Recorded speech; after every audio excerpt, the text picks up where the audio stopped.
제가 마드리드에 도착한 지 채 한 달도 되기 전에 마드리드 한인 목회자 단톡방에서 정말 놀라운 얘기를 들은 적이 있습니다. 마드리드 한글 학교 한글 교사들 중에 한글 학교가 교회에서 운영을 하다가 얼마 됐는지는 기억을 제가 못하겠습니다만은 그 역사에 올라가 보니까 독립을 했습니다. 그러니까 종교 단체에서 하던 데서 떠나서 이제 독립된 한글 학교를 운영하고 계시는데, 한글 학교 교사들 중에 구원파 신자가 자격증을 따고 들어와서 지인들을 소개해서 구원파 신자 선생님이 있다라는 얘기를 들었습니다.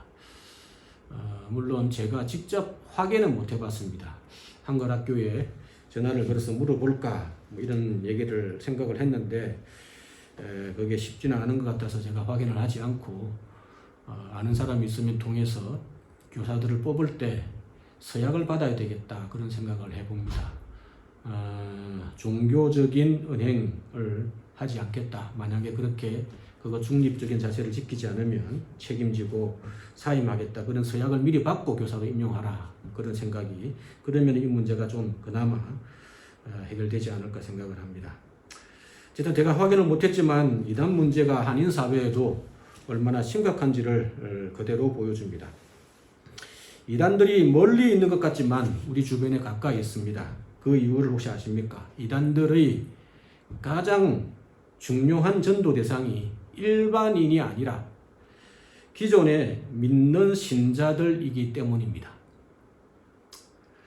예수 믿지 않는 사람들을 타겟으로 하지 않고 예수 믿는 신자들을 자기들이 믿음이 올바르다라고 하면서 그들을 포섭 대상으로 첫 번째로 꼽기 때문입니다. 특별히 이단 성경 공부가 가능한 시간적 여유와 열심히 있는 젊은이들이 주요 전도 대상, 포섭 대상이 됩니다. 물론 전도 젊은이들이 아니라 할지라도 시간적 여유가 있는 사람이면 잘 따져보고 이 사람을 포섭 대상자로 뽑자, 그렇게 의논해서 진행이 됩니다.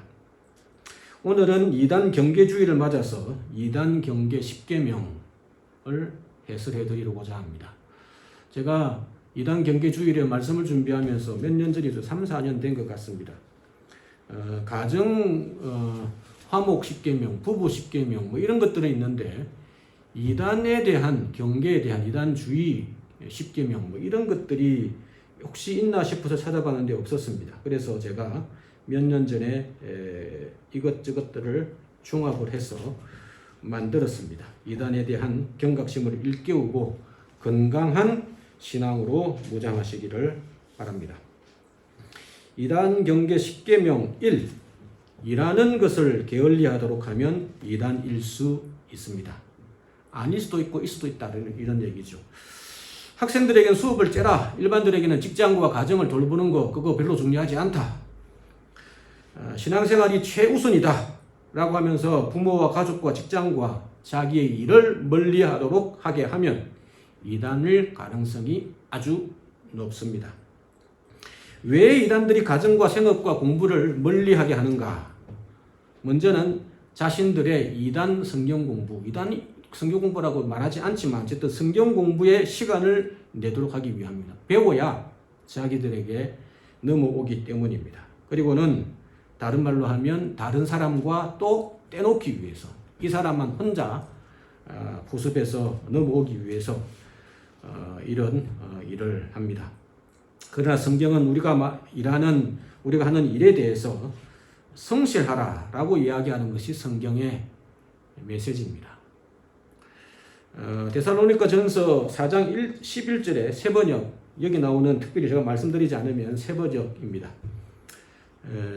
새 번역을 인용하는 이유가 있습니다. 다른 번역도 있다 하는 것을 보여주기 위함입니다. 새 번역은 개신교, 한국에 있는 주요 교단 개신교가 교회에서 연합해서 번역한 공적인 번역입니다. 그 외에 우리말 성경, 비전 성경, 현대인의 성경 공식적인 좋은 번역도 있지만 공식적인 번역은 아닙니다. 새 번역에 보시면 그리고 우리가 여러분에게 명령한 대로 조용하게 살기를 힘쓰고 자기 일에 전념하고 자기 손으로 일을 하십시오. 외인들에 대해서 예수 믿지 않는 사람들에 대해서 예수 믿는 신자가 어떤 태도로 세상을 살아야 하는가에 대해 사도 바울의 권면입니다. 자기 일에 전념하고 자기 손으로 일하라. 열심히 일하라. 라고 권면했습니다. 이것이 성경의 가르침입니다. 한 구절 더 보겠습니다. 디모데 전서 5장 8절입니다. 누구든지 자기 친척, 특히 가족을 돌보지 않으면 그는 벌써 믿음을 저버린 사람이요 믿지 않는 사람보다 더 나쁜 사람입니다.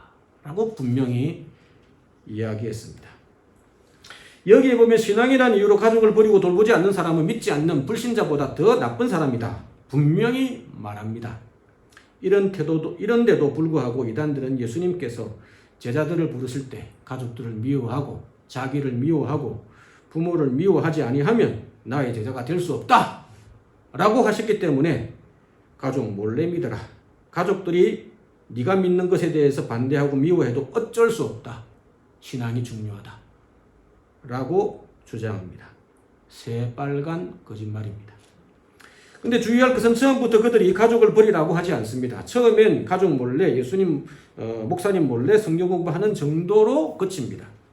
그러나 이단적인 성경 공부로 이단의 교리에 대해서 동의하고 세뇌된 이후부터 공부를 등한시하라. 가정을 버리라. 등한시라고 하진 않습니다. 그것보다 더 중요한 것이 있지 않냐? 신앙이 먼저다. 그렇게 이야기하면서 사실은 가정을 버리고 일을 버리고 자기 삶을 희생할 것을 요구합니다. 구원보다 중요한 것이 어디 있느냐? 희생하는 것이 당연하다라고 광야합니다. 왜 그렇습니까? 그래야 자기 단체가 유지되기 때문입니다. 건강한 삶을 떠나게 만드는 이단을 주의하시기를 바랍니다. 이단 경계 10계명 2 이단이라는 것을 밝히지 않고 가만히 들어오면 이단일 가능성이 큽니다. 오늘 본문을 한번 보십시오. 유다서 1장 4절입니다. 이는 가만히 들어온 사람이 몇이 있음이라. 그들은 옛적부터 이 판결을 받기로 미리 기록된 자니 경건하지 아니하여 우리 하나님의 은혜를 도리어 방탕한 것으로 바꾸고 홀로 하나이신 주제 곧 우리 주 예수 그리스도를 부인하는 자다 라고 말씀합니다. 예수 그리스도를 부인하는 자들이니까 이단인 것이죠. 이런 이단이 어떻게 교회에 들어왔을까? 개역 개정에서는 가만히 들어왔다 라고 이야기하고 세번역에서는 몰래 숨어들었다 라고 이야기합니다. 이게 이단들의 특징입니다. 이단들은 주장하기를 초대교회 때 예수 믿는 자들도 이단으로 취급받았다. 당시 로마 시대에 유대인들로부터 이단으로 취급받았지만 나중에 성경적인 교회로 인정받았지 않느냐? 자기들도 마찬가지다 라고 주장합니다. 들어보면 맞는 것 같죠? 아닙니다. 그러나 초대교회의 경우와 다릅니다. 초대교회는 이단이라 손가락질을 당했지만 자신의 신앙을 속이지 않았습니다. 오히려 당당하게 신앙을 고백하고 핍박을 받고 순교했습니다. 그러나 이단들은 자신의 신앙을 속이고 기존 신자에게 몰래 접근하여 교회에 몰래 가만히 숨어듭니다. 초대교회 성도들과 다른 점입니다. 왜요?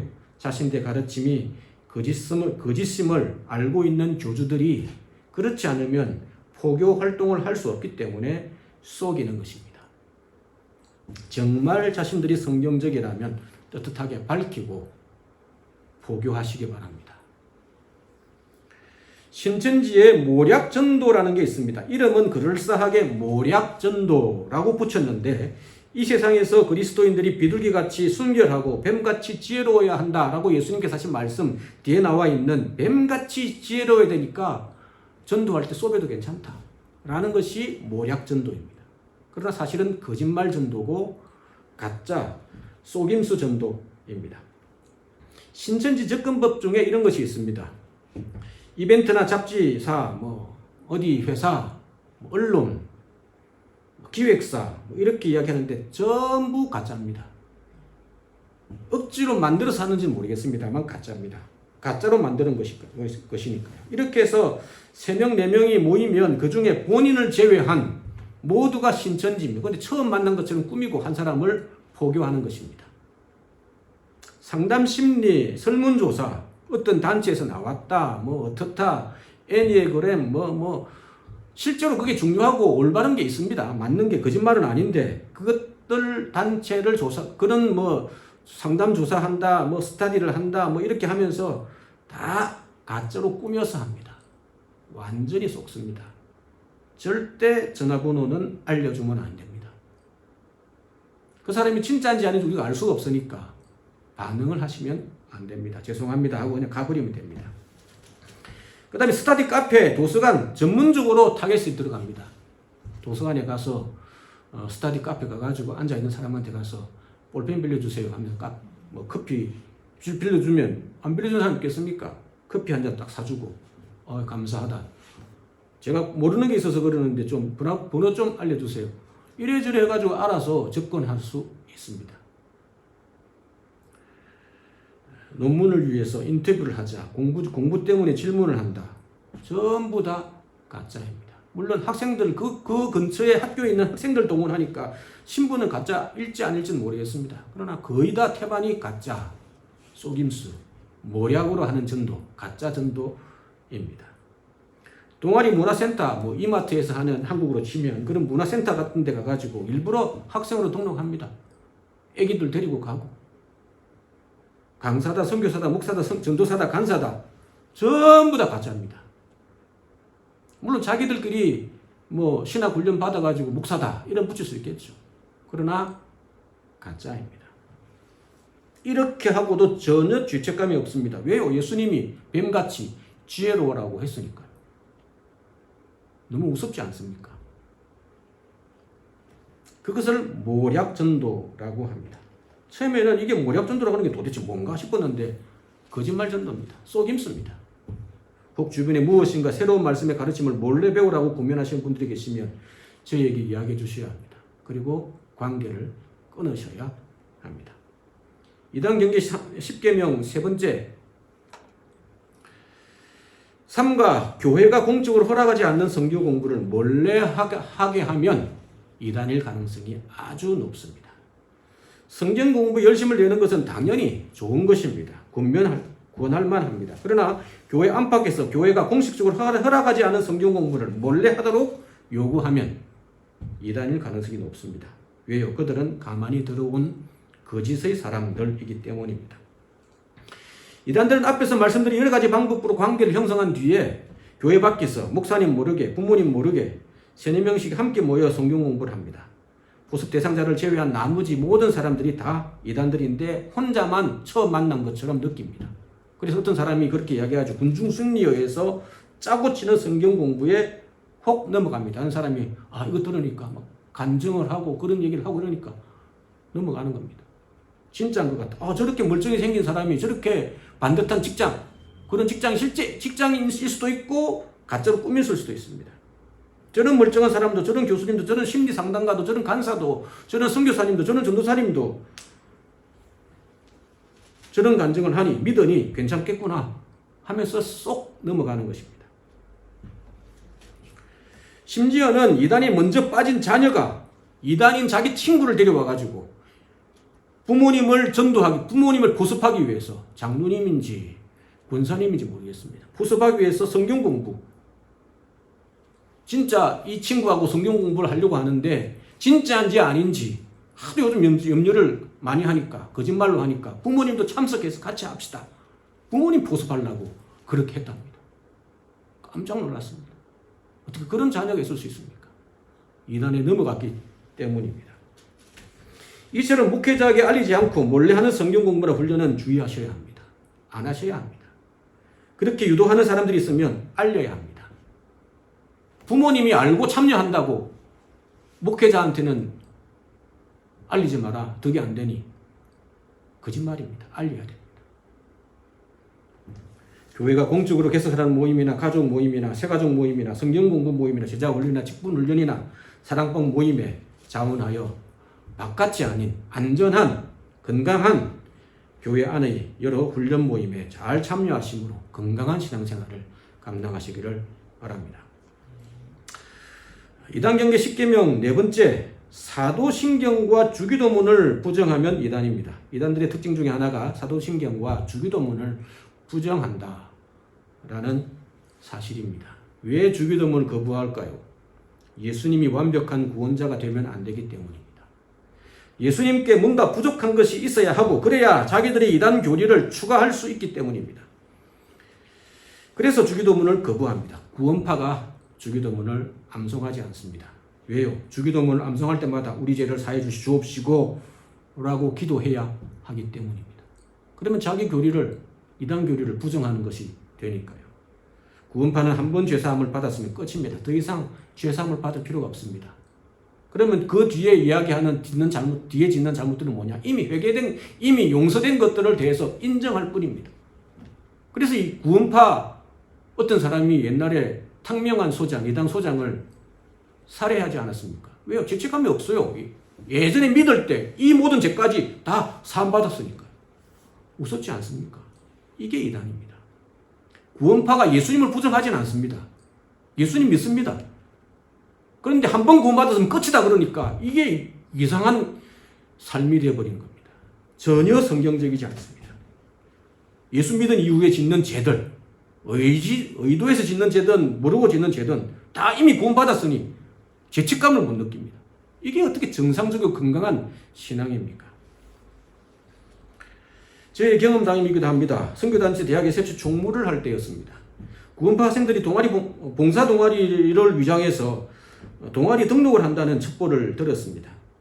종교 동아리 분과장, 그리고 SFC 총무인 저, 그리고 동아리 신청을 한 구원파 대표 학생들 몇몇이 만남을 가졌습니다.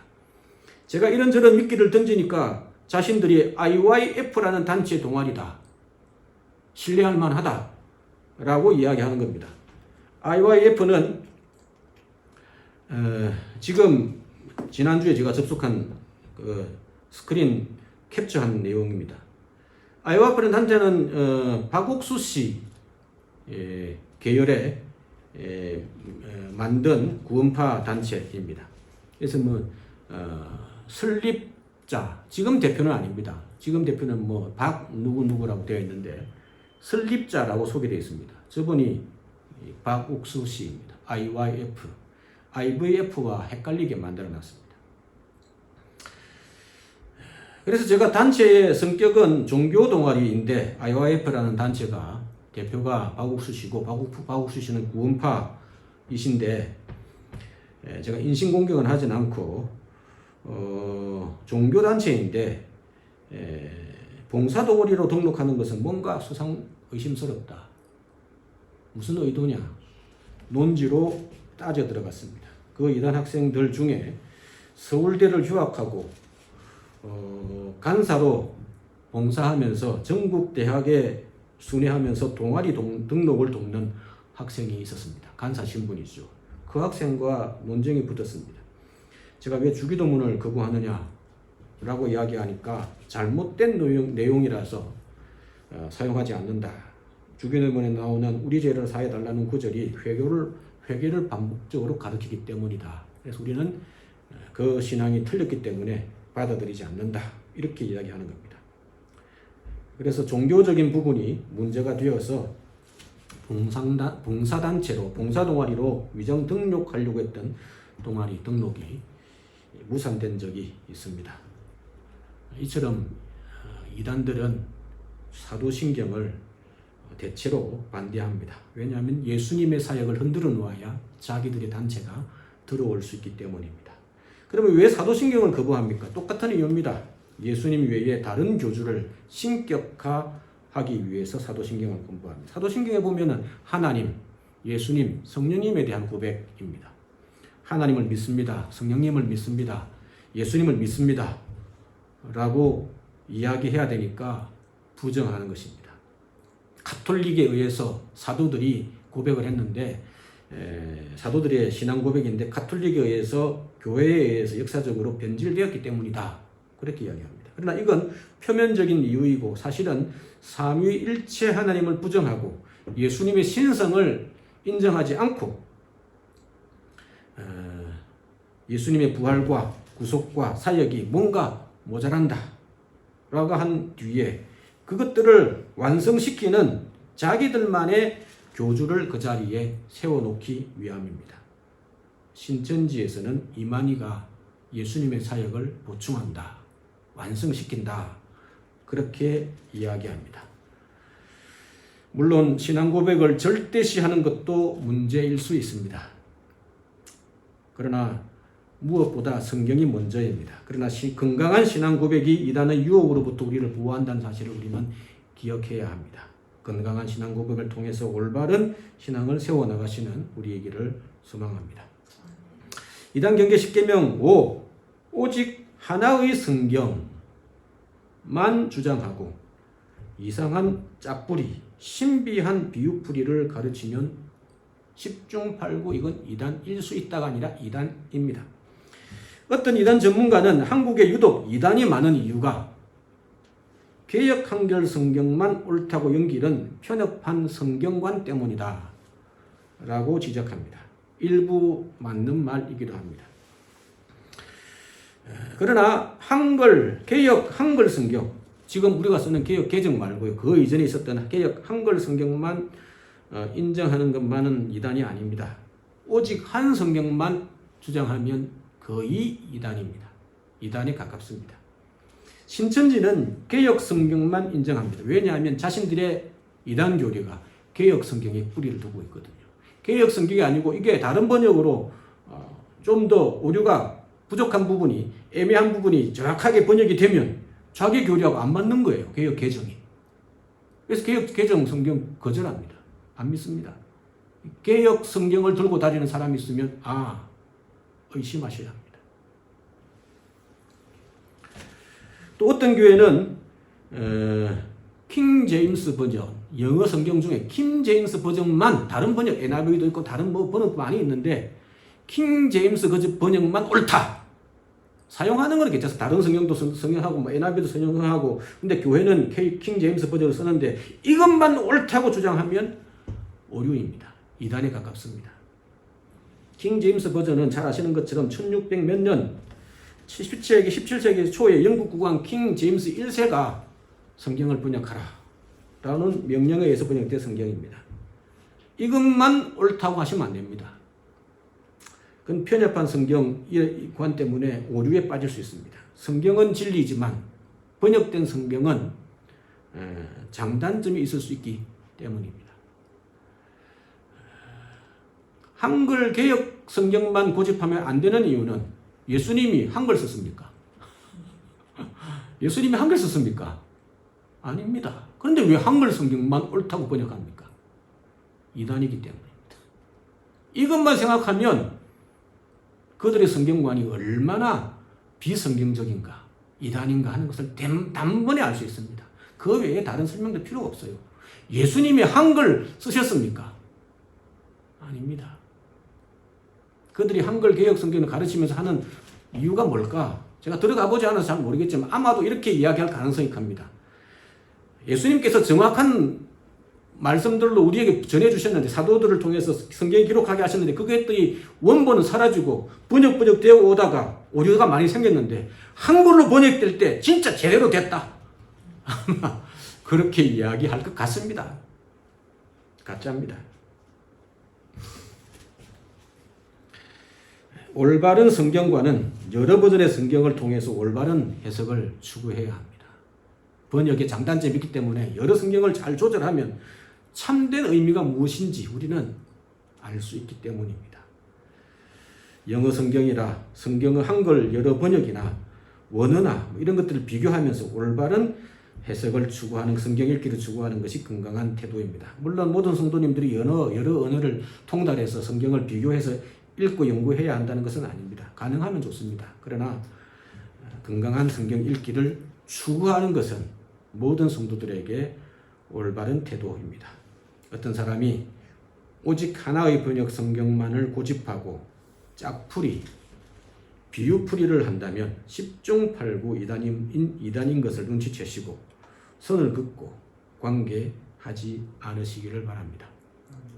이단 경계 10계명 6. 육체의 필요를 무시하고 집단 생활, 공동체 생활을 강요하며 무리한 헌금을 강요하면 이단일 수 있습니다. 이단들은 처음에 아주 교양 있게 건전하게 시작을 합니다. 그리고는 점점 교회를 비판하고 개혁해야 한다라고 합니다. 자기들 단체들을 이단이라고 하지 않습니다. 우리가 개혁된 것이다. 개신교가 틀리고 우리가 개혁되었다. 개신교가 부패하고 타락했다. 이렇게 이야기하면서 자신들이 바른 신앙이라고 이야기합니다. 그리고는 일단 자신들의 가르침을 충분히 인정하고 받아들이면 본색을 드러냅니다. 기존 교회에는 구원이 없다. 오류다. 부패했다. 자기들 단체로 옮겨야 한다. 천하를 얻고도 제 목숨을 잃으면 무슨 소용이 있겠느냐. 구원을 받았다면, 은혜를 받았다면 순종해야 하지 않겠느냐. 말로만 순종하겠느냐. 이쪽으로 넘어와라. 물질과 시간으로 표현하라. 이렇게 강조합니다. 뭔가 솔깃하지 않습니까? 맞는 것 같지 않습니까? 저도 충분히 그렇게 할 수 있습니다. 그러나 이런 헌금 강요와 헌신 강요는 건강하지 않은 것이 성경의 가르침입니다. 고린도후서 8장 3절입니다. 내가 증언합니다. 그들은 힘이 닿는 대로 구제하였을 뿐만 아니라 오히려 힘에 지나도록 자원하여 하였습니다. 힘에 닿는 대로 힘껏 구제했다. 자기 능력 안에서 했다라는 거고요. 뒤에 나와 있는 건 뭡니까? 오히려 힘에 지나도록, 분수에 지나도록 자기 힘보다 오버해서 했는데 그건 자원에서 한 거다. 내가 억지로 시킨 게 아니다. 신앙생활은, 헌금은 자발성에 기초해 있습니다. 억지로 하는 것이 헌금입니까? 하나님 좋아하지 않습니다. 자신들의 가르침만이 진리다. 자기만 옳다라고 주장하면서 헌금을 강요하고 신앙생활을 강제한다면 뭔가 문제가 있는 것입니다. 빨리 눈치채시고 이런 가르침, 이런 목회자 거리를 두시고 이런 교회를 떠나시는 것이 자신의 영혼을 위해서 올바른 태도입니다. 이단 경계 10계명 7번째 7절 오순절입니다. 7절에 임하신 성령님께서 또 다른 계시의 말씀을 주셨다라고 가르치면 이단입니다. 이단들은 요한복음 14장 26절을 근거로 또 다른 보혜사를 통해서 오늘 우리 시대에도 새로운 계시와 가르침이 얼마든지 있다라고 주장합니다. 왜냐하면 기존 교회의 가르침이 아니라 자기들의 가르침도 성경적인 것으로 인정받기 위한 트릭입니다. 이단들은 이 구절을 근거로 오늘도 새로운 계시, 가르침, 자기 교주에 의한 이단적 가르침이 얼마든지 있을 수 있다라고 억지 주장을 합니다. 그리고 그 보혜사가 바로 자기들의 교주다라고 해석합니다. 그래서 그 교주를 오늘 우리에게 주시는 새로운 하나님의 메시지를 주시는 훌륭한 선생님으로 인정하고 하나님처럼 신격화해도 의심 없이 받아들이도록 만들게 됩니다. 그렇습니까? 진짜 그렇습니까? 절대 그렇지 않습니다. 이 구절의 보혜사 성령님의 사역은 초대 교회에만 해당이 됩니다. 성령님께서 오셔서 예수님의 말씀을 제자들에게 생각나게 하실 것이다. 그 생각나게 하신 것들을 기록한 것이 오늘 신약 성경입니다. 다른 구절 한번 보겠습니다. 계시록 22장 18절입니다. 나는 이 책에 기록된 예언의 말씀을 듣는 모든 사람들에게 증언합니다. 누구든지 여기에 무엇을 덧붙이면 하나님께서 그에게 이 책에 기록한 재앙들을 덧붙이실 것입니다. 성경을 마지막으로 기록한 예수님의 제자 요한이 이야기한 것입니다. 기록된 성경 외에 다른 계시의 말씀을 추가하면 이단입니다. 왜냐하면 예수님의 구속사역이 완성되었고 초대교회의 복음사역이 종언되었다 라고 사도 요한이 확신했기 때문입니다. 그리고 예수님께 환상을 통해서 지시받았기 때문입니다. 따라서 계시록 22장 18절 내용처럼 이 기록 이후에 더 이상의 성경 말씀을 추가하면 이단입니다. 요한계시록에 나온 저주를 받게 될 것입니다. 그런데도 이단들은 새로운 교주를 신격화시키고 자기들의 가르침을 추가하기 위해서 또 다른 보혜사가 말씀하실 것이다. 예수님이 말씀하시지 않았냐? 라고 주장하면서 그 예수님께서 말씀하신 보혜사를 또 다른 보혜사가 바로 우리 교주다 라고 주장합니다. 바로 신천지의 영적인 스승 이만희 씨가 바로 또 다른 보혜사다 라고 주장합니다. 절대 그렇지 않습니다. 여기서 말한 또 다른 보혜사는 오늘 이 구절처럼 성령님일 뿐입니다. 보혜사 곧 아버지께서 내 이름으로 보내실 성령. 또 다른 보혜사는 없습니다. 이만희 씨는 가짜입니다. 그의 가르침은 결코 성경과 동정하지 않습니다. 어떤 특별한 사람의 가르침을 성경과 동급으로 놓고 중요하다고 주장하면 이단이 분명합니다. 오직 성경만 하나님의 말씀으로 인정하는 건강한 성도님 되시기를 소망합니다. 이단 경계 10계명 8. 팔랑귀가 되어서 새롭고 신비하고 신령한 성경 해석과 체험을 좇으면 이단에 빠지기 쉽습니다. 우리의 신앙은 건강해야 합니다. 그리고 신앙이 건강하려면 말씀과 기도 위에 균형을 가지고 세워져야 합니다. 그런데 간혹 말씀과 기도의 균형을 잃어버리고 뭔가 새롭고 신비하고 신령한 가르침과 체험을 추구하시는 분들이 있습니다. 위험합니다. 하나님께서 요수아에게 주신 말씀처럼 우리의 신앙은 좌로나 우로나 치우치지 않고 균형을 유지해야 합니다. 예를 들어서 신앙의 객관적인 측면, 말씀만 추구하는 것도 위험합니다. 말씀만 추구하는데 뭐가 위험하냐라고 하시겠지만 기도하지 않고 말씀만 추구하면 우리의 신앙이 메마르고 율법화되기 쉽습니다. 반대로 신앙의 주관적인 측면, 기도만 추구하는 것도 위험합니다. 기도 많이 하는데 뭐가 나쁘냐 하시겠지만 말씀 없이 기도만 하면 신앙이 신비주의로, 개인주의로, 주관주의로 이기적 신앙이 되기 쉽습니다. 따라서 이단에 빠지지 않으려면 객관적인 말씀과 주관적인 기도에 균형 잡힌 신앙을 추구하시기 바랍니다. 여러분 어떻습니까? 말씀과 기도에 균형을 이루고 있습니까? 몇 대 몇 정도 되는 것 같습니까? 6대 4, 7대 3, 8대 2 어느 정도입니까? 어디로 더 기울어져 있습니까? 말씀으로 기울어져 있습니까? 그러면 기도하는 데 의도적으로 시간을 더 내시기 바랍니다. 기도하는 데 기울어져 있습니까? 성경 읽기에 시간을 의도적으로 더 내시기 바랍니다. 아니면 아예 둘 다 시간을 내지 못하십니까?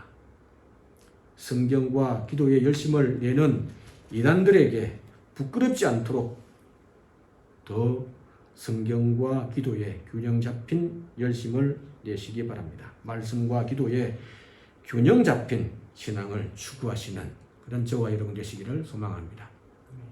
이단 경계 10계명 9. 구원자 예수님께 뭔가 부족하고 연약하고 문제가 있다라고 가르치면 10중 8구 이단입니다. 오늘 본문이 그것을 이야기하죠. 예수님의 신성과 인성을 약화시키고 또 다른 보혜사, 또 다른 예언자, 또 다른 목자, 약속의 목자, 또 다른 누군가가 있어서 그 사람이 오늘 우리에게 새로운 계시를 알려주셨고 비밀스러운 계시를 알려주셨고 새로운 교리를 가르치고 계시다라고 이야기하면 이단입니다. 예를 들어 신천지는 예수님의 성육신을 비유로 해석합니다. 말씀이 육신이 되어 우리 가운데 거하신 예수님께서 구약의 말씀의 성취로 육신이 되어 보혜사로 오신 것처럼 신약의 말씀의 성취로 육신이 되어 오신 또 다른 보혜사가 있는데 그 보혜사가 바로 육신으로 온 이만희다. 신천지의 교리입니다. 와, 넘어갈 것 같지 않습니까? 큰일 납니다. 이단입니다. 예수님을 부정하는 거 아닙니까? 자기가 어떻게 예수님처럼 될 수 있습니까? 이처럼 이단들은 예수님의 신성을 조금 약화시키고 그 사이에 또 다른 누군가를 예수님을 대신하는 예수님의 부족을 보충하는 또 다른 보혜사로 예수님께서 예언한 또 다른 보혜사로 바꿔치기 합니다. 그래서 대한민국에 또 다른 보혜사가 수백 명입니다. 드글드글합니다. 내가 바로 그 사람이다. 누가 진짜입니까? 다 가짜입니다. 그러나 예수님은 또 다른 보혜사가 분명히 성령님이라고 말씀하셨습니다. 이단들은 예수님의 신성을 깎아내리고 그 자리에 자기 자신을 올려놓기 위해서 또 다른 보혜사가 성령님이 아니라 자신이라고 주장합니다. 우리가 의지해야 할 구원 얻는 유일한 이름은 하늘 아래 예수님밖에 없습니다. 오직 예수님으로 인해 구원의 확신이 흔들리지 않는 저와 여러분이기를 소망합니다. 이단 경계 10계명 14만 4천 명을 실제 인원으로 가르치면 이단입니다. 많은 이단들이 요한계시록 가르치면서 다른 구절들은 다 비유로, 환상으로, 상징으로 설명을 하는데 이 구절만 계시록 7장 14장에 나오는 14만 4천 명은 실제 인원이다 라고 주장합니다. 왜 그럴까요? 대답은 간단합니다. 마지막 재림 때에 구원받는 성도의 숫자인 14만 4천 명이 비유가 아니라 실제 14만 4천 명이어야 경쟁시킬 수 있기 때문입니다. 여기 들어와라! 14만 4천 명이 비유다. 예수님 이후로 창세 이후로 구원받는 모든 하나님의 백성들을 쳐보십시오. 14만 4천 명이 되겠습니까? 출애굽한 성도들만 60만 명인데 이스라엘 백성들이 그 많은 사람들이 수천 수만 명이 될 텐데 14만 4천 명으로 되겠습니까? 단순한 숫자만으로 불가능합니다. 초대교회 성도들이 14만 4천 명, 제가 계산을 안 해봐서 모르겠네요. 한국 믿는 사람들, 예수 믿는 미국 사람들, 스페인 사람들 다 한번 따져봅시다. 그만큼밖에 안 되겠습니까? 엄청 몇 갑절이 될 겁니다. 그런데도 14만 4천 명이 실제 인원이다 라고 이야기하는 것은 경쟁시키고 겁을 주고 자신들을 따르도록 강요하기 위해서 만들어낸 이단들의 트릭입니다. 속임수입니다. 너무 유치하지 않습니까? 그런데도 이게 먹힙니다.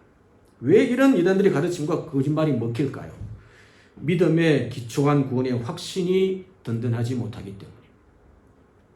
구원의 확신이 없으니 뭔가 눈에 보이는 확실함에 기가 솔깃. 내가 구원받았나? 구원파의 질문이 그거 첫 번째 질문이 그건 아닙니까? 당신이 구원받은 날짜와 장소와 시간을 정확하게 아시겠습니까? 그거 모르면 구원받은 거 아닙니까? 라면서 들어옵니다. 저도 모릅니다. 언제 구원받았는지. 예수 믿을 때 처음 태어나는 교회부터 다녔는데요. 엄마 뱃속에서부터. 어떻게 하겠습니까? 예수님은 이야기 분명하셨습니다. 성령의 감동은, 성령의 역사는 바람이 어디서 가서 어디로 가는지 알지 못하는 것처럼 똑같다. 어떻게 합니까? 흔들리는 표시로, 예수 믿고 나서 구원받은 표시로 알 뿐입니다. 두 번째 이유는 우리가 이단들의 가르침, 이런 거짓 가르침에 넘어가는 두 번째 이유는 이 땅의 성도는 구원의 과정 중에 있기 때문입니다. 예수 믿고 구원받았지만 우리의 구원이 아직 완성되지 못했기 때문에 의심이 들고 흔들하니까 그걸 파고들어서 거짓말을 하는 것입니다. 예수님의 믿음으로 우리는 구원받았지만 아직 부족한 모습으로 이 땅을 살아가는 구원의 과정 중에 있기 때문에 이것을 악용하여 14만 4천 명에 들어가야 한다라고 요구하고 인생을 허비하도록 만드는 것입니다. 이걸 구원의 이중성이라고 합니다. 구원받았지만 아직 완성되지 못한 상태. 말씀을 마무리하려고 합니다. 이런 이단적 가르침에 흔들리지 않기 위해서 어떻게 해야 합니까? 구원의 확신에 대한 올바른 말씀 위에 구원의 확신이 세워져야 합니다. 우리가 아직 부족하다고, 우리가 아직 완전하지 않다고 우리의 구원이 흔들립니까? 아닙니다. 사도 바울의 고백처럼 아무도 하나님과 우리 사이에 사랑을 끊을 사람이 없음을 기억해야 합니다. 사랑도 끊지 못합니다. 우리의 구원은 흔들리지 않습니다. 우리의 구원은 결코 취소되지 않습니다. 나는 부족하지만 예수님으로 인한 구원은 절대 흔들리지 않기 때문입니다. 이단들이 흥황하는 마지막 시대에 우리의 신앙을 지킴으로 가정과 공동체를 건강하게 세워나가는 저와 여러분이기를 간절히 소망합니다. 기도드리겠습니다.